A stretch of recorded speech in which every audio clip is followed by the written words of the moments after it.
Next up, at UFC Vegas 105, we have the main event of the evening. We have Josh Emmett coming back after knocking out Bryce Mitchell cold a year ago, and he's taking on Lerone Murphy in just Lerone's second UFC main event. Josh Emmett, 19-4 in his career. He is 3-2 in his last 5, and I mentioned coming off that insane loud knockout over Bryce Mitchell. He's taking on Lerone Murphy, undefeated at 15-0 in his career, and as I mentioned, this is his second main event. Josh Emmett is a wrestler. He wrestled at a high level, wrestled in college, and he started his career as a wrestler. And then over time, like so many wrestlers do, he discovered he had some power. He has 14 fights in the UFC. He has 12 knockdowns in those 14 fights. That includes losses. Josh Emmett very clearly has very real power in his hands, and we have seen that time and time again.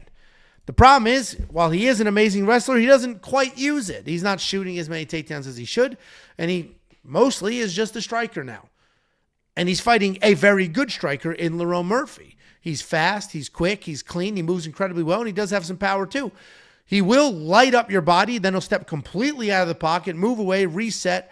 The footwork is nasty. He's very dangerous on the feet. His takedown defense is listed as a low 48%, but he does a really good job scrambling and getting back to his feet. He is coming off that scary win over Dan Ige, where he was dropped early, but stayed composed and took over.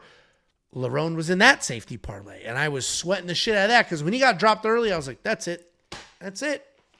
That's it. Thank you. I mean, that is it. And that was after Thank You, Dan. So that's what I get for betting against Dan. He made me sweat it out. Lerone was dropped. He was able to recover, and it's always an interesting takeaway because on one hand, it was like, this dude was dropped. There are chinks in the armor. This is not good. You could get to this guy's chin. You could knock him down. You could create a situation that is not favorable for Lerone Murphy. And on the flip side of that coin, it's he fully recovered.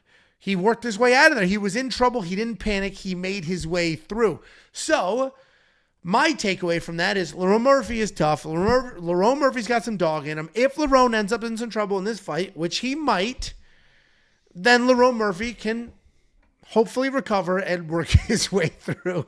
Lerone, that is a saying, dude. Get the fuck out of here. I'm Googling it now because now everybody's...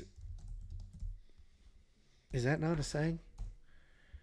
Yeah, it's a saying. Jesus, dude. It's a saying. What are you talking about? And for you to pretend it's not a saying means that you're the one with the filthy mind. Okay? I didn't say anything. I don't even know what you're talking about.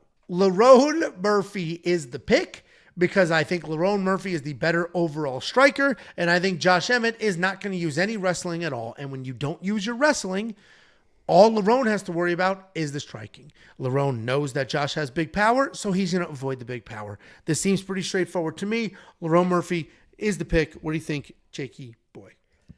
Yeah, I'm going with Lerone Murphy here as well, but I mean, the year of it's just the trending of undefeated fighters, and he got dropped in the last fight. And honestly, the fight before that, he got dropped as well with that up kick. I don't know if that's the one that cracked the chin, but that up kick really hurt. I mean, he was staggering back to his corner, and he toughed out both situations.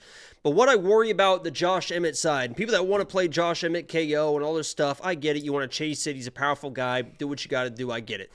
Lerone Murphy is the better fighter. He should be able to stay out of danger because Josh Emmett, for the most part, the reason why his power doesn't work against people like Ilya and stuff like that, and it does work against people like Bryce, is it's just pretty much just a big overhand right that's not really set up.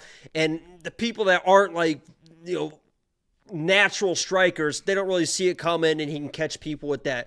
Ige caught him in a combination, right? He was in tight and caught him at the end of a combination, 2 or 3 punch combination. I can't remember what it is. And if Josh Emmett comes in, pressures this guy, and gets him in situations where he's forcing a brawl and throwing actual combinations, that's where he needs to have his power.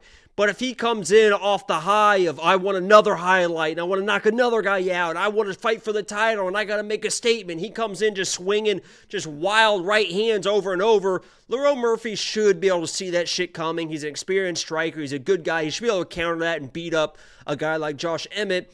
But if he comes in to pressure him and finds something in a combination, that's probably going to be his best bet. 5 rounds, Josh is probably going to be there for all 5 rounds. Lerone Murphy historically is not the most dangerous guy. Josh Emmett historically is a pretty durable guy when he's not in a Yair triangle type situation. So honestly, I think the bet that I played, and Angelo, guys, go sign up for premium because I try to give you as many plays as I can for free. And Angelo really kind of pissed him off. So for me to do this, to give him for free, a little kickback, go sign up for premium because there's a lot more plays. I got a ton of props this week, and the props fucking killed last week. Only $10 a month, WeWantPicks.com. Josh Emmett, inside the distance, decision no action is plus 150. It's half the money line, but if it goes to a decision, which I think a lot of people think if Lerone wins, it is going to go to a decision. You're just going to get your money back. And if you don't trust the chin of Lerone, you like the power of Josh Emmett, you're not going to get the KO odds for Josh Emmett, but it's kind of hedging both ways. You're still going to get plus money, plus 150 on if he gets a KO, and you're going to hedge it with your money back on a decision for Lerone. I like that value there. I'll take it win or loss. It is what it is. So, but I got to go with Lerone. He should be the better fighter. That's a great bet. I agree with that entirely because for Lerone to win, he's going to stay on the outside, just dot up Josh. And if Lerone has a dominant performance, Josh Emmett's face is going to look like hamburger meat.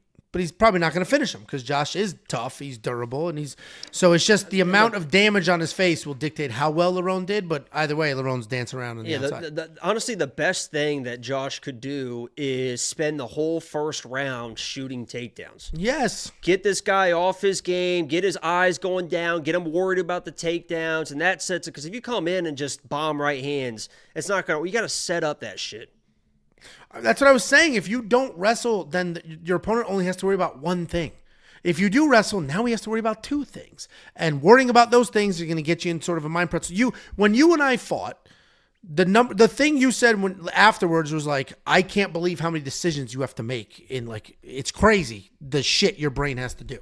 I literally was just it was the overwhelming amount of information was my mind was just blank. I literally was just I'm just gonna fucking halfway put my hands up. I'm gonna walk forward and I'm just gonna fucking see what happens here. And I'm just gonna try and pump out. I didn't think about anything. I didn't try to make reads. It was just like pop, pop, pop. Here we go, pop, pop. Oh, my nose is bleeding. Oh. Well, and obviously there's extremes here, right? Lerone does this for a living, but there are millions of little decisions that have to be made in a fist fight. And if you eliminate a bunch of those decisions because your opponent is not going to shoot, has proven he's not going to shoot, and you don't have to worry about it, that just made your job a little easier. Well, I said the same thing for the Drew Dober fight. I said if he wants to have success, show Manuel Torres stuff early. Show him level changes. Don't let him just stand there and make fucking reads because you saw what happened. Drew Dober just stood in front of the guy, and Manuel Torres like, okay, here's a 1-2 down the fucking pipe. Good night. Yeah.